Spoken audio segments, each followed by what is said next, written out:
올해 처음 암호화폐 투자를 시작한 사람들이 생겨났고 현재 1,500만 명이 넘는 사람들이 암호화폐를 투자하고 있다는 통계까지 나왔습니다. 이에 따라 최근 제 방송을 접하신 분들도 생겨났죠. 그래서 근래에 유입된 베이비도지 홀더들이 이런 말들을 남겨주십니다. 밈코인 생성 플랫폼인 퍼피펀이 출시했고 베이비도지가 계속해서 거래소에 상장되는 등 호재밖에 없는데 베이비도지의 가격이 왜 하락하냐는 거죠. 여기에 답을 드리면 호재는 무조건적인 상승을 의미하는 게 아닙니다. 예를 들면 비트코인이 있습니다. 비트코인은 21년도 10월 말에 암호화폐 역사상 최초의 ETF 승인이라는 호재가 나왔었죠. 그리고 그 위치부터 1년 동안 하락했고 가격은 80% 가까이 빠졌습니다. 호재는 무조건적인 상승만이 아니라는 것이죠. 주식을 해보신 분들은 이해하기 쉬우실 텐데 저점에서 매집한 물량을 고점에서 매도하기 위해서 물량 떠넘기기용 호재를 배포하는 겁니다. 이게 무슨 소리냐 라고 하시는 분들도 계실 것 같은데 개인적인 판단으로 베이비도지코인은 세력주로서의 패턴이 보이고 있다는 말입니다. 세력주란 특정 소수의 사람들이 발행된 물량의 대부분을 보유하고 가격 상승을 도모하는 이벤트가 발생하는 것을 뜻합니다. 여기서 저 같은 개미들은 세력의 흔적을 발견하고 그 시점이 저점이라고 판단된다면 매수에 들어가는 것이죠.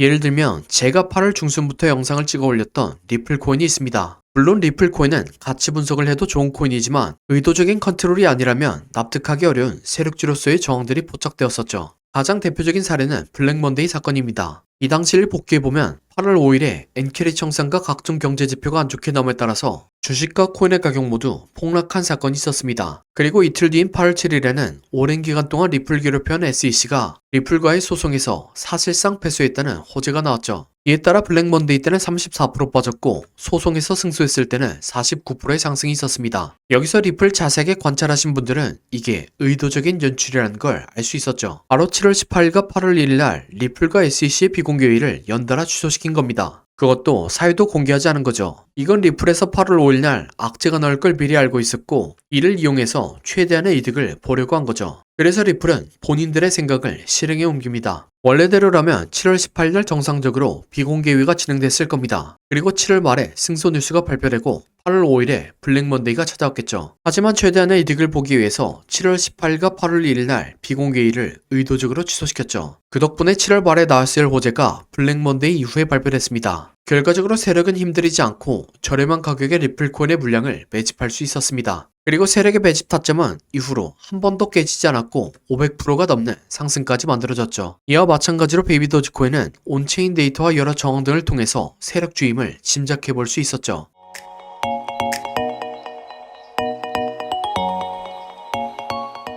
온체인 데이터에 대해서 말씀드리면 온체인 데이터란 블록체인 네트워크상에서 발생하는 모든 이동을 기록한 검증된 데이터를 뜻합니다. 베이비도지코인의 이동 역시 특정 계약 주소를 거치게 되며 그 데이터들을 볼 수 있습니다. 여러가지 온체인 데이터 추적 사이트가 있지만 BSC 스캔이라는 사이트를 이용해 보겠습니다. 빨간색으로 표시된 검색창에 베이비도지코인의 계약 주소를 입력하면 온체인 데이터를 볼 수 있죠. 참고로 베이비도지코인의 계약 주소뿐만 아니라 대부분 코인들의 계약 주소는 코인게코에서 찾아볼 수 있습니다. 정보 계약란에 있는 주소를 그대로 복사하면 되는 거죠. 다시 BSC 스캔으로 들어와 베이비도지코인의 계약 주소를 입력해보면 이런 결과값이 나오죠. 보시는 것처럼 실시간으로 거래된 내용들을 확인할 수 있는 겁니다. 또한 여기서 보유자 기록들을 자세히 보면 소수의 인원들이 대부분의 물량을 보유하고 있으며 보유량 1위 지갑은 단 한 번도 물량을 줄인 적이 없고 계속해서 물량을 매집하고 있다는 것을 알 수 있었죠. 이런 일이 가능했던 건 베이비도지코인을 최초로 만든 사람이 일정량만 시중에 유통시키고 나머지 전부는 본인이 보유하고 있다는 것을 의심을 볼 수 있죠. 그냥 이렇게만 끝내면 세력주라고 할 수 없지만 베이비도지코인은 270만 팔로워를 가지는 X 계정을 보유하고 있으며 그 외에도 자체 거래소, 게임 등 다양한 플랫폼들을 운영 중에 있습니다. 즉 발행 물량의 상당수를 보유하고 있지만 여기서 이익 실현을 조금도 하지 않은 상태에서 X 계정과 다양한 플랫폼들을 운영하며 돈이 나가고 있지만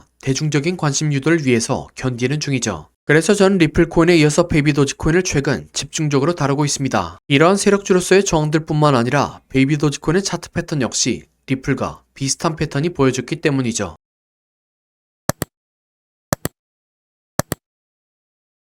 이 차트 패턴은 바로 충격 파동입니다. 이 패턴은 시장의 심리 상태를 반영한 기술적 분석 방법이죠. 이 패턴이 나오면 이후에 거대한 조정이 만들어지지만 저점을 깨지 않고 고점을 추가적으로 갱신합니다. 예를 들어 리플은 24년 7월에 충격 파동이 완성되었습니다. 충격파동 이후에는 이론대로 거대한 조정파동이 만들어졌지만 저점을 깨지 않았죠. 이 위치에서 조정파동이 충격파동보다 크게 나왔고 파동의 형태를 생각해서 큰 상승이 나올 것을 예측해 볼 수 있었죠. 임펄스보다 훨씬 길게 지속된 복합 조정이 완성되었기 때문에 연장된 형태의 임펄스가 나올 것으로 예상하며 최소한 리플의 가격이 1달러 이상까지 올라가지 않을까 생각합니다. 그리고 이론대로 리플은 타점부터 500%가 넘는 상승을 만들어냈습니다. 베이비도지 역시 최근에 충격파동이 완성되었습니다. 그래서 거대한 조정이 나올 걸 예상해 볼 수 있었죠. 그리고 최근 거래량을 터뜨리며 상승을 만들어냈고 역사상 최고점까지 만들어냈죠. 거기에 더해 최근 상승의 시작 부분을 보면 충격파동이 나왔습니다. 충격파동이 나오면 거대한 조정파동이 만들어지지만 저점을 깨지 않고 고점을 추가적으로 갱신하죠. 조정파동 이후에 매수에 들어간다면 큰 수익을 볼 수 있지 않을까 생각합니다. 그리고 이런대로 베이비도지 코인 역시 거대한 조정파동이 만들어지고 있죠. 현재는 시장의 분위기와 함께 하락이 지속될 것이라고 생각되지만 리플과 마찬가지로 618 부근에서 적절한 형태와 함께 완성된다면 매수에 들어가려고 합니다. 이 위치에서는 다시 한번 방송 촬영을 하고 영상을 업로드하도록 하겠습니다. 하지만 이것도 기다리기 힘들다 하시는 분들이 계시죠. 베이비도지코인의 실시간 타점을 받고 싶으신 분들은 화면 더보기란에 있는 요청사항에 베이비도지 차트라고 남겨주시기 바랍니다. 그러면 패턴 완성에 맞춰서 차트를 보내드리도록 하겠습니다. 하지만 투자에 대한 책임과 결정은 본인에게 있다는 점을 명심해 주시기 바랍니다. 그럼 새해 복 많이 받으시길 바라며 다음 영상으로 찾아뵙도록 하겠습니다.